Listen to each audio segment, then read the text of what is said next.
الله الذي نور قلوب العارفين بنور معرفته وأثبت فؤاد أنبيائه وأوليائه بقصص الأنبياء والمرسلين وأكمل إيمان المسلمين والمؤمنين بولاية علي أمير المؤمنين عليه السلام.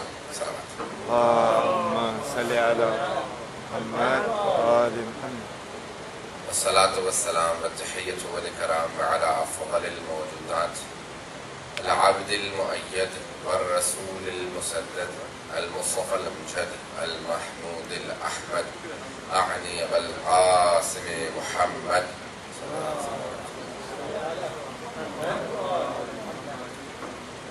وعلى روحه ونفسه وسهره ومسيه سيد الأتقياء والأصفياء مولى الموالي إمام المتقين علي بن أبي طالب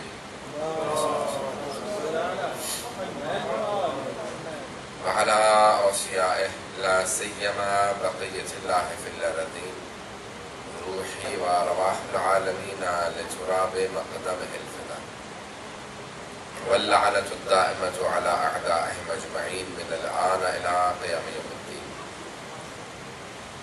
وبعد فقد قال الله الحكيم في كتابه الكريم بسم الله الرحمن الرحيم إنما يريد الله ليذهب عنكم الرجس أهل البيت ويطهركم تطهيرا.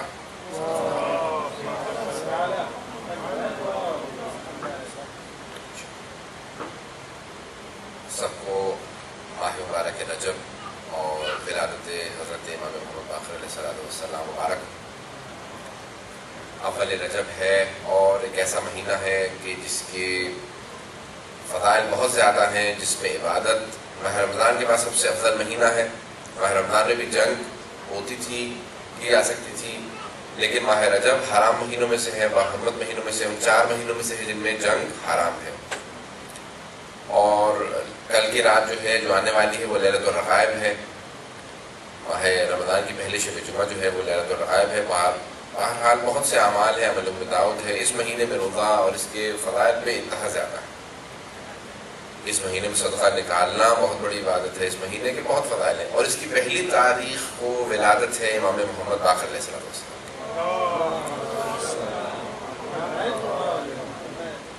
کہ جو 5ویں امام ہیں اور پیغمبر اسلام کے ہم نام ہیں، اور ان کی شکل و شمائل، ان کا چہرہ، ان کی سیرت صورت ان کی پیغمبر اسلام سے ملتی تھی. اور پیغمبر اسلام نے خود سے اپنے ایک صحابی جناب جابر سے بڑا مشہور معروف واقعہ ہے، مجھے صرف اشارہ کر کے آگے بڑھنا ہے، کہہ رکھا تھا کہ جابر اللہ تمہیں بہت لمبی زندگی دے گا کہ تم میرے بیٹے میرے اس نواز حسین کے پوتے کو دیکھو گے جس کا نام میرا نام ہوگا، یعنی ان کا نام محمد ہوگا. ان کا لقب باقر ہوگا، ان کی کنیت ابو جعفر ہوگی. اور اے جابر جب تم ان سے ملو گے تو انہیں میرا سلام کہہ دینا. اور پیغمبر اسلام نے اس سے سلام بھجوایا ہو، اب سوچو اس کا مقام کیا ہوگا کہ پیغمبر اسلام نے سلام بھجوایا. یہاں تک کہ لوگ کہتے ہیں کہ جناب جابر جب بوڑھے ہو گئے، ضعیف العمر ہو گئے تو ان کی بینائی چلی گئی تھی. تو وہ اکثر جو ہے مدینہ کی گلیوں میں دیکھے گئے کہ کہتے ہوئے نظر آ رہے ہیں کہ این الباقر، این الباقر، کہاں ہے باقر، کب آئیں گے. لوگ کہنے لگے شاید یہ دیوانے ہو گئے ہیں، کوئی باقر ہے ہی نہیں، کب آئیں گے، کیا مطلب. ایک دن اچانک چوتھے امام کی کسی کنیز نے کہا کہ جابر، چوتھے امام نے فرمایا ہے کہ آپ کو پیغام پہنچا دوں، جس باقر کے آپ انتظار میں تھے آج ان کی ولادت ہو گئی ہے. فوراً دوڑتے ہوئے امام کے دروازے پہ پہنچے، کہا فرزند رسول، اب سوچئے کہ نابینا ہے، کہا فرزند رسول میں نے سنا کہ آپ کے گھر میں ولادت ہوئی ہے. کہا ہاں ولادت ہوئی ہے.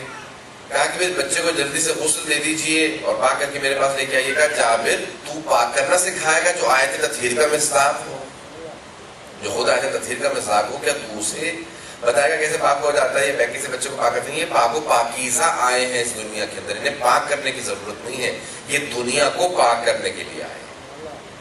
یہ آیت تطہیر کا مصداق ہے.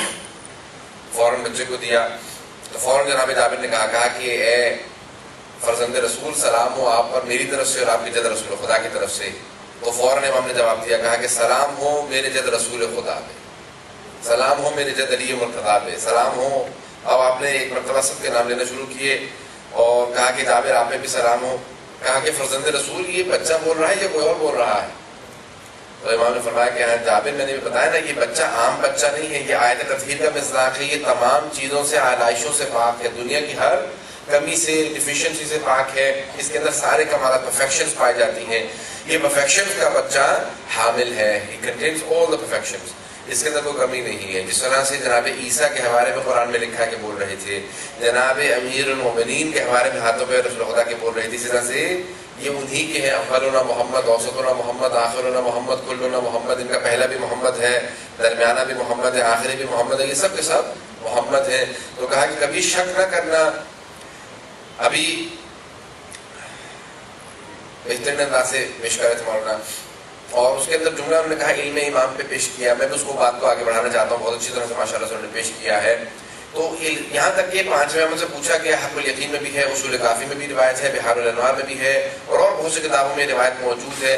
پوچھا گیا کمل اسماء الاعظم، مولا یہ اسم اعظم کتنے ہیں؟ ہمارے بہت سے لوگ کہتے ہیں اسم اعظم مل جائے مجھے، اللہ کا گریٹ نیم مل جائے تو میں اس کے بعد بہت سے کام کرنے لگوں گا، مولا کتنے اسم اعظم ہے؟ تو امام نے فرمایا کہ 73 اسماء اعظم ہے، 73 ہیں اسم اعظم، 73 ہیں، اور ٹھیک ہے 73 ہیں، اللہ نے 73 اسم اعظم بنائے ہیں۔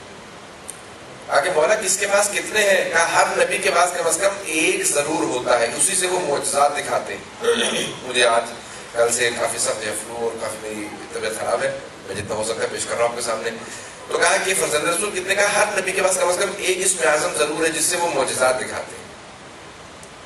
اب وہ جو تم نے سن رکھا ہے قرآن میں واقعہ پڑھا حضرت آصف بن برخیہ کا، جو جناب سلیمان کے وسیع تھے، کہا ان کے پاس ایک اسم اعظم تھا جنہوں نے زمین کو سکیڑ دیا اور پلک جھپکنے کی مدت میں، بلنک آف این آئی کے ڈیوریشن کے اندر وہ تخت بلقیس کو لے کے آ گئے تھے۔ کہا ایک اسم اعظم تھا۔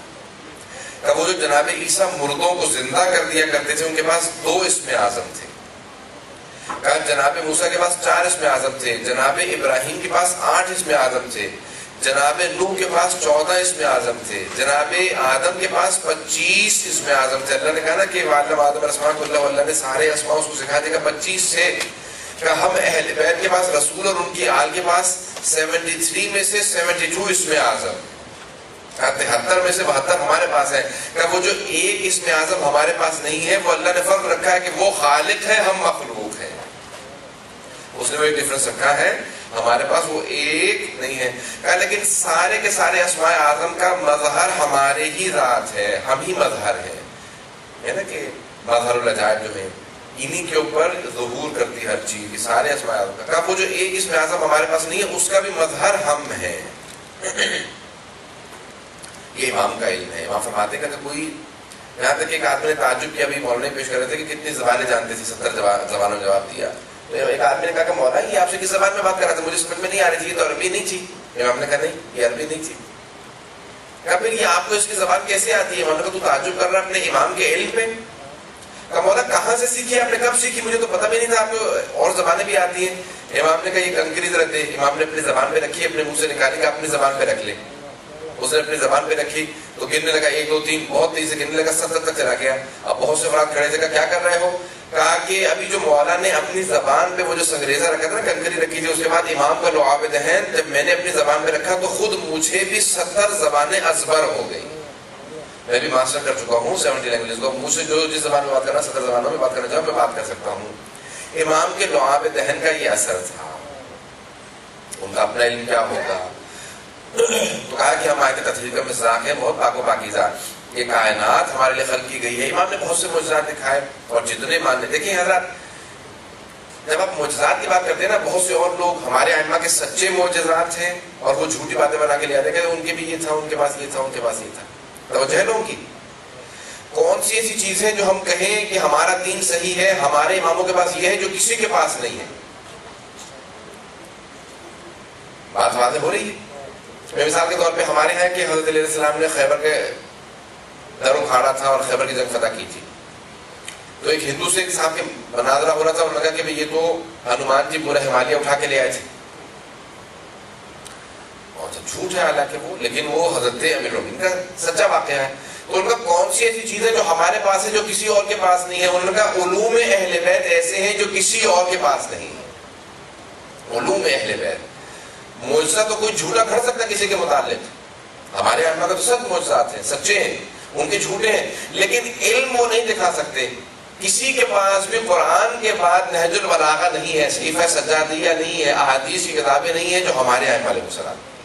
یہ معارف اہل بیت، یہ علوم اہل بیت کسی اور کے پاس نہیں، صرف اور صرف اہل بیت کے ماننے والوں کے پاس ہے، یہ شیعوں کے پاس ہے.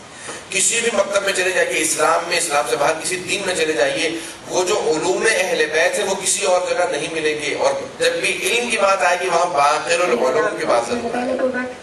باقر العلوم کہ جہاں پہ حدیث میں ملتا ہے کہ یبقر العلم بقرن، وہ زمین سے اس طرح سے، آپ نے دیکھا کہ ایک بیج، ایک سیڈ ہوتا ہے نا، زمین میں دبا دیتے ہیں.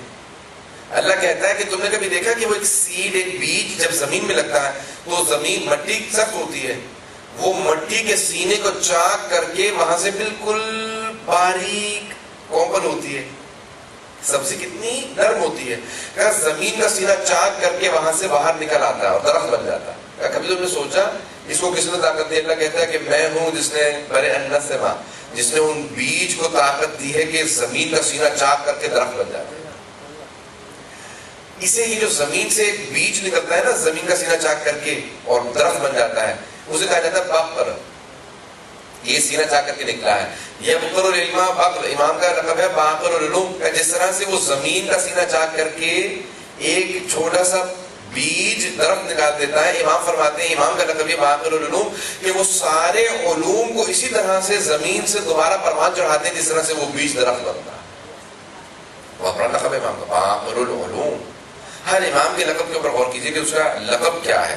کیونکہ وقت نہیں، میں ہر یعنی تفصیل میں نہیں جا سکتا کہ امام کی تمام علوم کو پیش کروں. ریاضیات ہوں، چاہے وہ سائنسز ہوں، آرٹس ہوں، ادبیات ہوں، لٹریچر ہو، چاہے فقہ ہو، اصول ہو، تفسیر ہو، حدیث ہو، فلسفہ ہو، تمام علوم کے اندر اگر آپ کو مہارت ملے گی امام کی شاگرد، اب ہر شاگرد کو طاقت نہیں تھی سارے علوم سیکھ سکتا. یہاں تک کہ حضرت زرارہ نے چھٹے امام سے کہا کہ مولا میں اپنے والد اور بھائیوں کے ساتھ آپ کے بابا کے پاس جا رہا تھا اور وہ حج کا درس دیا کرتے تھے، حج، اسرار حج، حج کے سیکرٹس. کہ اب میں بوڑھا ہو چکا ہوں، آپ بھی بوڑھے ہو گئے ہیں، یہ حج کب ختم ہوگا؟ 50 سال ہو گئے مجھے حج پڑھتے ہوئے آپ لوگوں کے پاس. امام نے کہا کہ او زرارہ، وہ حج جو حضرت آدم سے 2000 سال پہلے شروع ہوا تھا، کیا تو چاہتا ہے کہ میں 50 سال میں سارا حج تیرے سامنے ختم کر دوں؟ یہ امام کا علم ہے، یہ ہے باقر العلوم. یہ ہے امام ابو عبداللہ الصادق. یہ امام جس علم میں بولتے ہیں، امام کے شاگرد ایسے شاگرد ہیں کہ جو لوگ تعجب کرنے لگے. محمد ابن مسلم 70,000 احادیث یاد تھی. حضرت امام محمد باقر علیہ السلام کے شاگرد تھے. حضرت محمد ابن مسلم شاگرد تھے، کوفے کے رہنے والے تھے. 70,000 احادیث امام سے انہوں نے سیکھی تھی. 20 سال امام کے پاس پڑھتے رہے. اس کے بعد امام نے کہا واپس چلے جاؤ عراق، وہاں پہ ہمارے مکتب کی تبلیغ کرو. واپس آئے تو کوفے میں درس دینے لگے. لوگ کہنے لگے یہ کون ہے؟ اسے ہر علم میں حدیث یاد ہے، تاریخ ہو، تفسیر ہو، فقہ ہو، اصول ہو، ہر موضوع میں حدیث یاد ہے. بہت قابل آدمی ہے. کون ہے؟ کہاں سے آیا؟ بہت ہر آدمی کی باتیں کر رہا ہے. ابھی ممبر پہ نہیں آئے تھے، زمین پہ بیٹھے ہوئے تھے، سن رہے کہ لوگ میرے مطابق باتیں کر رہے ہیں. ساری مسجد بھری ہوئی ہے مسجد کوفہ میں. لوگ کہنے ابھی یہ دیکھو ممبر پہ جائیں گے نا کوئی ان کا مقابلہ نہیں کر سکے گا. ایسا علم بیان کرتے جیسے سمندر بیٹھا ہوا ہے ممبر کے اوپر. ان کے پاس علم کی کمی نہیں ہے. سب باتیں کرنے لگے کون ہے، کہاں سے آیا، کس سے سیکھا ہے. اچانک بات کرتے کرتے ایک آدمی نے کہا تم نہیں جانتے یہ محمد باقر کا شیعہ ہے. بس یہ لفظ سننا تھا کہ حضرت محمد ابن مسلم زار و قطار رونے لگے. جس نے کہا تھا وہ قریب بیٹھا تھا، وہ سمجھ گیا. کہا میں نے کوئی غلط بات کہی ہے، آپ کو برا لگ گیا، آپ رونے لگے. کہا کہ تم نے کہا کہ میں محمد باقر کا شیعہ ہوں، میں جعفر صادق کا شیعہ ہوں. میں رو اس لیے رہا ہوں کہ ایسا نہ ہو کہ روز قیامت امام مجھ سے سوال کرے کہ لوگ تجھے میرا شیعہ کہتے تھے، کیا تیرا اتنا معیار تھا، اتنا تیرا اسٹیٹس تھا کہ تم میرا شیعہ کہلا سکتا؟ یہ سوچ کے رو رہا ہوں کہ روز قیامت امام کو کیا جواب دوں گا؟ مولا میرا اتنا اسٹیٹس نہیں کہ میں آپ کا فالوور کہلا سکوں. یہ دیکھیے امام کے جو قابل شاگرد ہیں ان کا یہ عالم ہے. مجھے شرم آتی ہے کہ میں کہوں ہاں میں امام باقر کا شاگرد ہوں، ان کا میں شیعہ. میرے میں تو ایسی قابلیت کوئی نہیں ہے، میں اتنا کوئی بڑا نہیں ہوں کہ میں کہہ سکوں کہ میں امام کا شیعہ ہوں، کیونکہ ان کا مقام بہت بلند تھا. یہاں تک کہ اہل سنت کے جو بہت بڑے امام ہیں، امام مالک، وہ کہتے ہیں میں نے اپنی زندگی میں جعفر ابن محمد اور ابو جعفر امام باقر ان سے زیادہ قابل آدمی زمین میں دیکھا ہی نہیں ہے کہ کسی کے پاس اتنا علم ہو. جو سوال کر لو وہ بتاتے تھے تو پتہ چلتا تھا علم کیا ہے. کسی کو معلوم ہی نہیں تھا علم کیا ہے، جب تک وہ بولتے نہیں تھے تب تک پتہ نہیں چلتا تھا. اپنے شاگردوں کی تربیت کرتے تھے، کہا کہ ذرا اس موضوع پہ بحث کرو، کہا یہ چیزیں بھی کمی ہے، مناظرہ کر رہے ہو لیکن ان میں تم میں بھی یہ چیزیں کم ہیں، اس کو امپروو کرو. علوم سکھاتے تھے. یہاں تک کہ مختلف افراد سے کہا کہ مولا کیا بات ہے مجھے سمجھ میں نہیں آتا. امام نے سینے پہ ہاتھ رکھا، کہا کہ اب ذرا کل سے درس میں آنا. کہا مولا جب سے آپ نے سینے پہ ہاتھ رکھا ہے میری کیفیت بدل گئی ہے. کہا کہ میں نے کچھ عطا کر دیا. یہ ہے باقر علوم. جب چھٹے امام کے ساتھ ایک مرتبہ مدینے کے اندر دیکھ رہے تھے، چھٹے امام خود راوی ہیں، فرماتے ہیں کہا کہ میں اپنے بابا کے ساتھ بیٹھا ہوا تھا. ایک مرتبہ مدینے کے اندر پوپ جو تھا، وہ اس زمانے میں فلسطین اس کا مرکز تھا، تو مدینے میں وہ دورے کے لیے آیا کیونکہ اس کے اطراف میں کافی کرسچنز اور جوز تھے. تو کہا پوپ آیا ہوا تھا، اس نے وہی اپنا سونے کا پہن رکھا تھا سب کچھ، بہت سر پر سارے عیسائی جمع تھے.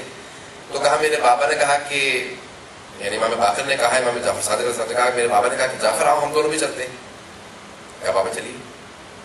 کہا جیسے ہی ہم لوگ آگے بڑھے تو سارے عیسائی ہٹنے لگے اور ہمیں راستہ دینے لگے. امام کی علامت ایک یہ ہے کہ ان کا روب اتنا ہوتا ہے لوگوں کے نفوس کے اوپر کہ جیسے ہی وہ آتے ہیں سب کے سب ان کے احترام میں کھڑے ہونے لگتے ہیں اور راستہ دینے لگتے ہیں. امام کے روب کی علامت ہے کہ جب امام حج پہ گئے تھے تو ہشام بن ملک نے کہا کہ یہ کون ہے؟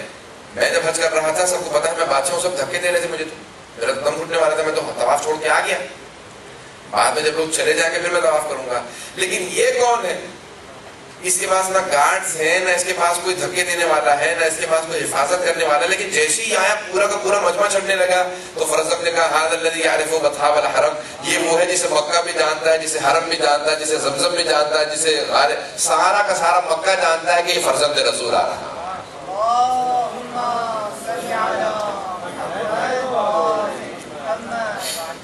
یہ وہ ہے جنہیں پوری دنیا جانتی ہے.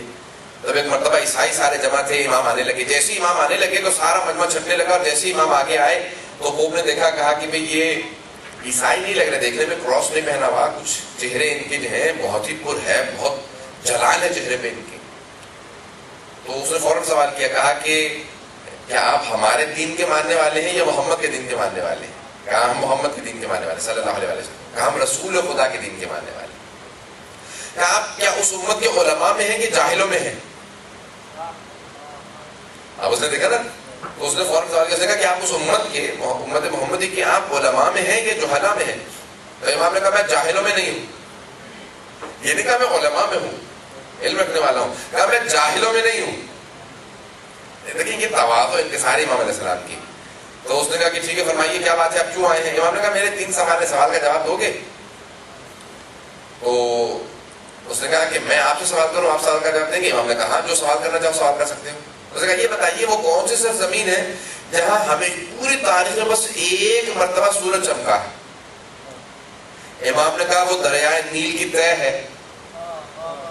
دریائے نیل کی تہ ہے. جب جناب موسیٰ کے لیے نیل پھٹ گیا تھا، کھل گیا تھا، تو وہاں پہ سورج چمکا تھا. بس ایک مرتبہ سورج اس کے تہ میں چمکا، پھر دوبارہ نہ اس سے پہلے کبھی چمکا نہ بعد میں کبھی چمکا. تو اس نے کہا آپ نے نہیں کہا تھا کہ آپ جاہلوں میں؟ ہم نے کہا نہیں، میں نے کہا تھا میں جاہلوں میں نہیں ہوں. کہا کہ اچھا دوسرا سوال کروں؟ کہا ہاں فرما. دوسرا سوال کیا تیرا؟ تو سوال کر. کہا کہ یہ بتائیے کون سے 2 بھائی ہیں ایک ہی دن پیدا ہوئے، ایک ہی دن مرے، لیکن ایک بھائی دوسرے سے 100 سال بڑا تھا. ایک ہی دن پیدا ہوئے، ایک ہی دن انتقال ہوا، لیکن ایک بھائی دوسرے سے 100 سال بڑا تھا. کہ حضرت عزیر اور عزیرہ، یہ 2 بھائی تھے، جڑواں تھے، ٹوئنس تھے. قرآن میں ہے نا، سورہ ہے، سورہ بقرہ کے اندر پورا تذکرہ آیا ہے کہ حضرت عزیر نے کہا کہ جب ایک وادی سے گزر رہے تھے تو وہاں پوری کی پوری وادی جو ہے وہ اللہ کا عذاب نازل ہوا، سب مر گئے تھے لوگ. تو انہوں نے دیکھا کہ سب خاموشی کا پروردگار تو کیسے انہیں زندہ کرے گا. میں جانتا ہوں مغرب کا وقت آنے والا ہے، 10 منٹ ہیں، اس کے پہلے میں 5 منٹ آپ کو دے دوں گا وضو کے لیے. کہا پروردگار ہے کہ کیف تحیی الموتی، یہ سارے مردے تو کیسے زندہ کرے گا، یہ پوری کی پوری بستی مردوں کی ہے. اور اللہ نے کہا کہ یہیں پہ سو جا. اور وہ سو گئے. اس کے بعد پھر 100 سال تک لوگوں نے باقاعدہ حساب کھینچ دیا. 100 سال بعد جب اٹھے، کم لبثت، کتنا عرصہ سویا؟ تو کہ لبثت یوم بعد یوم، دن یا دن کا کچھ حصہ، ایک دن یا ہاف اے ڈے، ڈے اور پارشل ڈے، بس اتنا سویا. کہ بل لبثت 100 عام، بلکہ تو 100 سال سوتا رہا ہے. قرآن کی آیت ہے, جھٹلا بھی نہیں سکتے, چلے حدیث ہے, دل نہیں مان رہا, جھٹلا دو, نہیں آیت ہے, جھٹلائیں گے تو بھی اسلام سے خارج. کہا کہ کم لبثت, کہا لبثت تو یوم بعد یوم, میں دن کے دن میں کچھ اس سے سویا کہ نہیں, بل لبثت مئۃ عام, تو 100 سال سوتا رہا ہے. انظر الی حمارک, اپنے گدھے کو دیکھ, گل چکا تھا, ختم ہو چکا تھا, اس کا گوشت ختم ہو گیا تھا. اور پھر کہا کہ انظر الی طعامک, اور انظر الی طعامک, اور اپنے کھانے کو دیکھ, کیف یتسنی, ختم ہو چکا ہے, گل سڑ کے ختم ہو گیا, کیڑوں نے کھا لیا. اب دیکھ میں دوبارہ گدھے کو کیسے زندہ کروں گا. ایک مرتبہ گدھے کی ہڈیاں بننے لگی, گوشت چڑھنے لگا, خون دوڑنے لگا, پوست بننے لگی, گدھا گدھا بن کے دوبارہ کھڑا ہو گیا. کہا ایسے مردوں کو زندہ کر دوں گا. اب نبی تھے. تو ایک بات یہاں پہ حالات واضح ہو گئی کہ اگر ایک نبی کے ساتھ بھی گدھا 100 سال تک سوتا رہے تو پھر بھی گدھا ہی رہتا ہے. صلاۃ علی محمد علیہ محمد.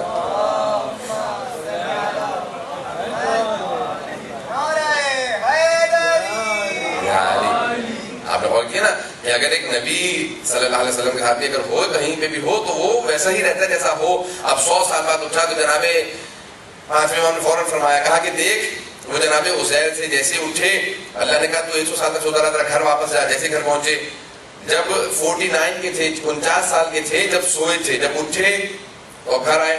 گھر آنے کے بعد دروازہ کھٹکھٹایا, بھائی نکلا, بوڑھا ہو چکا تھا, سفید باڑ, 149 ہو گیا تھا. حضرت عزیرہ, حضرت عزیر کے بھائی عزیرہ, کہا کہ تم میرے بھائی جیسے لگتے ہو. وہ بالکل ایسا ہی تھا. اس نے کہا لگتا نہیں ہوں ایسا, میں وہی ہوں, میں عزیر ہی ہوں. کہا یہ کیسے ہو سکتا ہے کہ تم بوڑھے نہیں ہوئے اور میں بوڑھا ہو گیا. کہا اللہ سبحانہ و تعالیٰ جس کو چاہے جیسا چاہے ویسا پریزرو کر سکتا ہے. اگر اللہ 100 سال تک حضرت عزیر کو پریزرو کر سکتا ہے تو امام مہدی کو پریزرو کیوں نہیں کر. اب 1 سال بعد دونوں کا انتقال ہوا, ایک ہی دن دوبارہ انتقال ہوا. امام نے کہا ایک ہی دن پیدا ہوئے تھے, ایک ہی دن انتقال ہوا, لیکن ایک بھائی دوسرے سے 100 سال بڑا تھا. انہوں نے کہا آپ میرے ہر سوال کا کیوں صحیح جواب دیتے ہیں, آپ تو کہتے ہیں میں عالم نہیں ہوں. انہوں نے کہا نہیں, میں نے یہ کہا میں جاہل نہیں ہوں. حضرت یہ تاریخ ہے ہمارے ائمہ علیہ السلام کی کہ جہاں پہ جس چیز کا حل کیا ہے اس کو دوبارہ کوئی بگاڑ نہیں سکتا. اس چیز کو مسئلہ کسی نے بگاڑا نہیں ائمہ علیہ السلام نے. وہ جو پادری تھا بڑا پریشان ہوا, وہ پوچھ رہا کہ آپ کہاں سے آئے, کون. کہا کہ میں نواسہ رسول کا پوتا. اب پوپ سمجھ گیا کہ میں نے کسی غلط آدمی سے گفتگو شروع کر دی ہے, یہ تو دین کا وارث ہی ہے.